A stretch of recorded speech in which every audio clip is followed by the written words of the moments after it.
Beredar di berbagai grup WhatsApp, video TikTok Bupati Garut Rudi Gunawan tengah berjoget bersama pejabat lainnya di salah satu pantai yang diketahui berada di Lombok.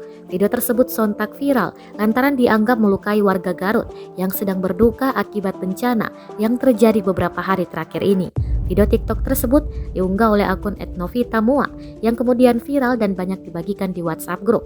Anggota DPRD Garut, Yuda Puja Turnawan menyayangkan sikap Bupati Garut, Rudi Gunawan yang asik berjoget di saat Garut dilanda bencana, salah satunya banjir bandang.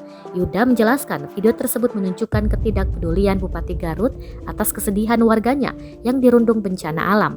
Menurutnya dalam video yang berdurasi 30 detik itu, hadir juga pejabat lain yang ikut berjoget santai di pantai tersebut. Salah satunya pejabat Eselon 4 di RSUD Dr. Slamet Garut.